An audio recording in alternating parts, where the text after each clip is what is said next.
From high above, it's a breathtaking spectacle. A vast, shimmering mirror of pink and crimson stretching across the Tanzanian landscape. It looks serene, almost inviting, a jewel of nature. But this beauty hides a terrifying secret. What if you gave in to that temptation? What would really happen if you took a leap of faith and jumped into the waters of Lake Natron? The answer is more shocking than you can imagine. Have you ever heard of Medusa? In Greek mythology, she was a terrifying monster, a gorgon with venomous snakes for hair. It was said that anyone who dared to look into her eyes would be instantly turned to stone, frozen forever as a grotesque statue. A chilling tale, a warning from a bygone era. She may be a myth, a legend whispered through the ages. But believe it or not, there is a real place on Earth that can do something disturbingly similar. A place where living creatures are transformed into eerie, stone-like figures, preserved in their final moments. This isn't the work of an ancient curse or a mythical beast. There is no magic here, no vengeful gods. The terrifying power of this place comes from something far more tangible. It's just chemistry, a unique, potent, and deadly chemical cocktail found nowhere else on the planet in this concentration. This is Lake Natron, a body of water so alkaline it can burn the skin and eyes of most animals. So saturated with a rare mineral that it mummifies them. If you were to fall in, the results could be permanent. So what exactly makes this lake so deadly? How does it turn animals into these haunting stone statues? And what would be the minute-by-minute fate of a human who fell into its caustic embrace? Could anyone possibly survive? Let's find out. And if you enjoy exploring the most extreme science and dangerous places on Earth, make sure you subscribe to If World for more incredible journeys. Where is Lake Natron? Lake Natron is located in northern Tanzania, near the border with Kenya.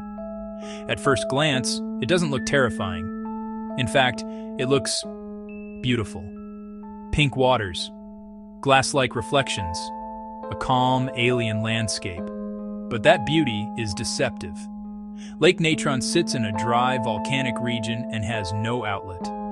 No rivers flow out of it. No oceans dilute it. Everything that flows in stays there, and over time, that turns the lake into a chemical trap. Just a short distance away stands an active volcano called Oldoinyo Lengai. This volcano is special. Unlike most volcanoes on Earth, it erupts a rare type of lava called carbonatite lava. Instead of being rich in silica, this lava is packed with sodium carbonate, potassium carbonate. Together, these compounds form natron. Yes, the same substance ancient Egyptians used to preserve mummies. Over time, rain and runoff carry these minerals into Lake Natron, turning it into a giant natural preservation chamber. Lake Natron's water is extremely alkaline. Its pH can reach 10.5. That's close to ammonia. For comparison, pure water, pH 7, bleach, pH 11. So yes, this lake is basically a warm chemical bath. That high alkalinity gives the lake its eerie pink and red colors. And it's exactly why animals that die in the lake don't decay normally. They calcify. Their bodies harden, forming stone-like shells. Not metaphorically, literally. Birds are the most famous victims. Lake Natron is highly reflective. From above, it can look like a mirror. Birds flying overhead sometimes mistake it for open sky. They dive and don't come back out. When their bodies remain submerged, the natron preserves them. Skin, feathers, even facial expressions. In 2013, wildlife photographer Nick Brandt documented these eerie remains. Stone birds frozen in lifelike poses. Not fossils, not statues. Real animals, chemically preserved. Medusa would be impressed. But in this seemingly inhospitable landscape, there's a breathtaking twist. Despite how deadly Lake Natron is to most living things, one animal doesn't just survive here, It absolutely thrives. The lesser flamingo, and not just a few. We're talking about millions of them.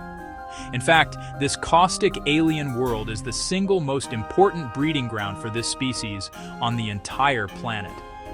It's a vast, bustling metropolis of pink feathers, a vibrant city of life flourishing in a place that promises only death.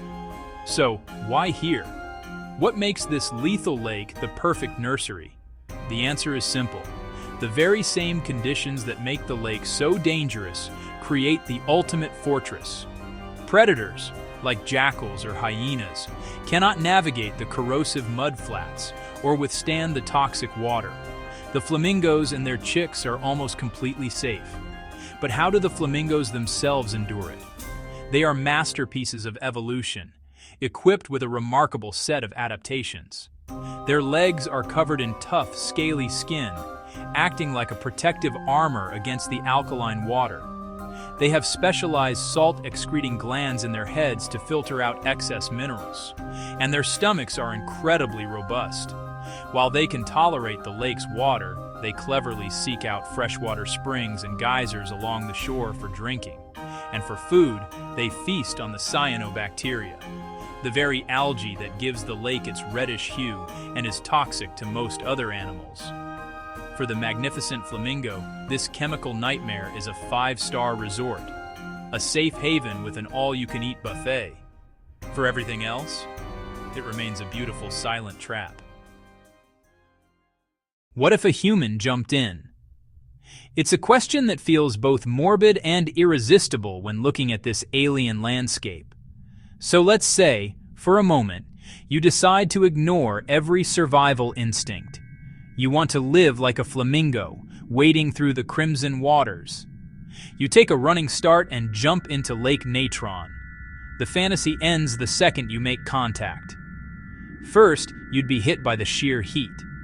This isn't a relaxing hot spring.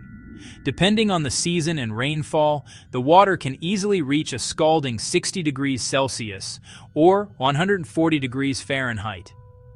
At that temperature, your skin would suffer catastrophic third-degree burns in under 5 seconds. The pain would be immediate and overwhelming, a searing shock to your entire nervous system. Second, there's the physical impact. You might imagine a deep, inviting pool, but you'd be wrong.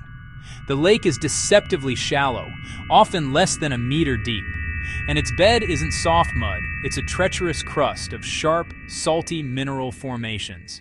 So, no graceful dives, no cannonballs. You'd likely crash into these razor-sharp trona spires, causing deep cuts and possibly breaking bones. Third, and perhaps worst of all, is the chemistry. The water's pH can be as high as 12, similar to ammonia or bleach. Your skin would immediately begin to burn and dissolve. Your eyes would sting with an intensity that would cause permanent blindness almost instantly. And those cuts from the salt spires? The alkaline water would pour in, feeling like liquid fire being injected directly into your wounds. You wouldn't turn to stone instantly, like some Medusa-like myth. That's a common misconception.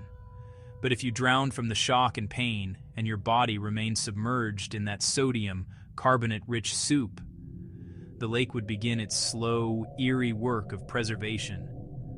The high alkalinity would halt the normal process of decay. Bacteria can't survive here. Your hair, your skin, even your internal organs would be encased in a shell of sodium carbonate. Centuries later, your body might be discovered, washed ashore. You would still look surprisingly, unnervingly intact. A modern mummy, perfectly preserved by nature's most unforgiving chemistry. It's a haunting form of immortality, and definitely not the souvenir you'd want from your trip.